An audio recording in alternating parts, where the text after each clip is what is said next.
Rossiya, Xitoy va Amerika bu uch davlatning rahbarlari darajadan tashqari kuch bo'lish uchun faqat quruqlikda kurash qilayotgani yo'q. Ularning strategiyasini belgilaydigan, ammo har birining bir vaqtda osonla nishonga aylana oladigan bir ojiz nuqtasi bor. U bo'lsa tar o'tkal nuqtalar bo'lib, pistirmada turish uchun eng ko'ngildagidek joylar hisoblanadi. Uning ustiga dunyo miqyosida buningga o'xshash nuqtalar nihoyat ko'p. Bu yerlarda yuz bergan bir vaqa darajadan tashqari kuchlarni faoliyat holga tushirib qo'ydi. Shu sababdan kuchli davlatlar bu tar o'tkal nuqtalarda hukmronlik o'rnatishga yoki bu yerlardan aylanib o'tadigan yo'llarni tepishga tirishyapti. Biz hozir Qizil dengizdamiz. Rusiylar vahima selish uchun mushundaq bir sinni e'lon qilgan edi. Ular bu rayonda 100 dan ortiq paraxod hujum qildi va buni Isroilning G'azzaga qilgan hujumlarga javob qaytarish deb e'lon qildi. Shuning bilan nurg'ulg'an savdo paraxodlari bu rayondan o'tmas bo'ldi. Masalan, Osiyodan kelgan paraxodlar Babul Mandab bo'g'zi, Qizil dengiz va Suvays kanalidan o'tishning o'rniga Afrikani aylanib o'tishga boshladi. Ammo bu 12 kun ortiq safar va g'oyat zo'r chiqim deganlikdir. Biroq hujumlardan boshqa xavflarim bor. Masalan, Ever Given nomli may paraxodi kanalda qapsilib qolgan edi. Bu faqat bir hodisa bo'lsa-mu, lekin uning orqasida yuzlagan paraxod o'chratda turib qoldi. Paraxod aran 6 kundan keyin qutqizib olindi. Bu hatto yer shari ta'minot zanjirini qalaymaqon qilib o'tishga yetarlik bo'lgan edi. Shuni eskartib o'tish kerakki, dunyo savdosining 80% suv yo'llariga tayanadi. Ya'ni birla tar o'tkal nuqtasi taqilib qolsa-mu, dunyo savdosi zo'r zarbaga uchraydi. Tar o'tkal nuqtalari asrlardan beri to'qinishlarning markazi bo'lib kelgan. Hozirgi kunda bu ahvolda cho'ng o'zgarish bo'lmadi. Biz hozir darajadan tashqi kuchlarning ojiz tarafi bo'lgan dengizlardagi 3 muhim tar o'tkal rayoniga yaqindan nazar solamiz. Malaka bo'g'zi, Daniya bo'g'izlari va Panama kanali. Oldi bilan Tinch okeandagi Malaka bo'g'ziga qarayli. Malayziya bilan Indoneziya orasida taraydigan bu bo'g'iz Singapurga qarab qaytadan kengaydi. Hind okeanini Tinch okeanga tutashtiradigan bu rayon dunyodagi eng aldirash dengiz savdo yo'llarining biri. Shuning bilan bir vaqtda dengiz qaroqchilarimi ko'p bo'ladigan rayon. Bu dengiz liniyasi bo'lib Xitoy uchun nihoyat muhim. Sababi shuki, Xitoy savdosining taxminan 60% va neft savdosining 80% mush yerdan olib beriladi. Xitoy bu ahvoldan shunchalik andisha qiladiki, sobiq davlat raisi Hu Jintao bu ahvolga hatto bir ism qo'ygan. Malaka ikkilanmasi. Xitoy amaldorlari bugungi kunda bu ikkilanmadan andisha qilmoqda. Bu andisha Tayvanga munosabatlik. Xitoy bu avtonom orolni o'zining zimini deb qaraydi. Shu sababdan Tayvan atrofida harbiy manevrlar o'tkazadi. Agar Xitoy tajovuz qilishga urinsa, Malaka ikkilanmasi deb atalgan ahvol uning beshini og'irtishi mumkin. Chunki Xitoy bu tar bo'g'iz orqali keladigan neftga tayanadi. Xitoy dal mushu Malaka ikkilanmasini yengish uchun 10 necha yil vaqt va milliardlagan dollar sarf qildi. Bu vaqtda tutgan strategiyasini bir ozdan keyin mulohaza qilamiz. Ammo oldi bilan texmo shimoldagi bir tar o'tkal nuqtasiga qarayli. Ya'ni Daniya bo'g'izlariga. Daniya atrofidagi bu tar o'tkallar yer shari savdosi hayotiy ahamiyatga ega. Bu yer Shimoliy dengizdan Balqon dengiziga o'tishdagi birdan bir yo'l. Daniya bo'g'izlari 3 tar bo'g'izdan tarkib topadi. Cho'ng belbog' va kichik belbog' bo'g'izlari bilan Orisond bo'g'izi. Bu yerlardan har yil 70 ming paraxod o'tadi. Va bu yerdami bu suv yo'liga tayangan bir davlat bo'lsa Rossiya. Ya'ni demakchi bo'lganimiz, Rossiyaning dengiz yo'li orqali olib beriladigan xam neft eksportining kam deganda 30% mush yerdan o'tadi. Udaya nomli bu may paraxodiga o'xshash paraxodlar Rossiya neftini to'shiydi. Udaya Rossiyadan yo'lga chiqib Daniya bo'g'izlariga qarab ilgirlaydi. May paraxodi Yevropa ittifoqining jazo tizimligi bo'lg'achqa normalda bu bo'g'izlardan o'tolmaydi. Ammo Rossiya neftini bu yerdan o'tkazishning yo'lini topgan bo'lib, saxta bayroq bilan yo'l yuridi. Bu paraxodlar Rossiyaning soya floti deb ataladi. Bu may paraxodlar odatda koni bo'ladi. Har vaqt tizimlatgan yoki sug'urtlangan bo'lmaydi. Hamda xalqaro bexatarlik o'lchamlariga uyg'un kelmaydi.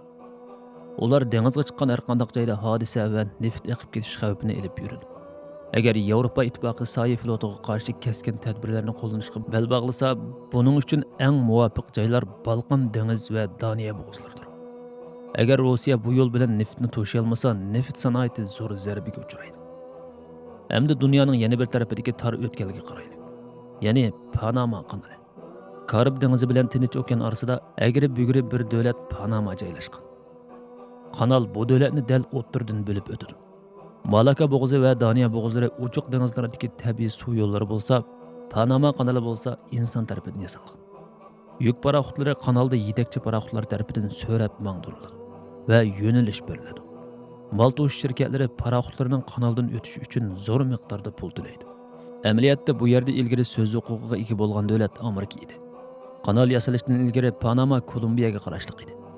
Kanalning yasalishi badaliga Amerika Panamaning mustaqilligini qo'lladi. Ya'ni qurilishni amaliyotda Amerika tashkillagan.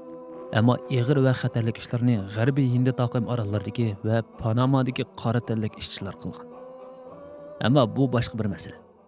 Bugungi kunda kanalni boshqaradigan Xitoy yoki Amerika emas, balki Panamaga qarashli bir kanal idorasi. Amerika kanalni eng ko'p ishlatadigan davlat. Chunki konteyner qatnashining 40% bu yerdan o'tadi. Undaqda bu Amerika endisi qayerdan kelib chiqdi desangiz, Trump hukumatı kanalning ikki uchida joylashgan portlar sababidan andish qilmoqda.